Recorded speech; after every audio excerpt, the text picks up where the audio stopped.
Nadiskubre ng First Benguet Provincial Mobile Force Company ang mahigit 2 milyong pisong halaga ng marijuana sa Bacon, Benguet. Ito'y katibayan na patuloy na ginagampanan ng ating mga kapulisan ang kanilang sinumpaang tungkulin, hindi lamang sa pagtugon sa iligal na droga, kundi maging sa pagpapanatili ng kapayapaan at kaayusan sa ating lipunan. Yan ang report ni Patrolwoman Melba Langbis. Ang tinatayang 2,240,000 halaga ng marijuana sa isinagawang marijuana eradication ng Benguet PNP sa Lugab, Cayapa, Bacon, Benguet nito lamang 11 ng Marso taong kasalukuyan. Pinangunahan ng mga operatiba ng First Benguet Provincial Mobile Force Company katuwang ang mga operatiba ng Bacon Municipal Police Station, Philippine Drug Enforcement Agency Cordillera at iba pang unit ng kapulisan.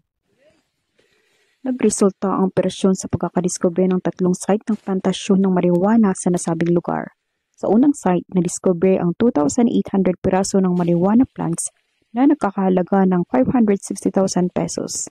Sa pangalawang site naman nadiskubre ang 4,800 piraso ng marijuana plants na nagkakahalaga ng 960,000 pesos at sa pangatlong site, nadiskubre ang 3,600 piraso ng marijuana plants na nagkakahalaga ng 720,000 pesos. Sa kabuuan, umabot sa 2,240,000 halaga ng marijuana ang nadiskubre, na idokumento, binunot at sinunog on-site ng Benguet PNP habang kumuha ng sapat na sampol upang isumiti sa Regional Forensic Unit ng Pro Cordillera para sa qualitative test.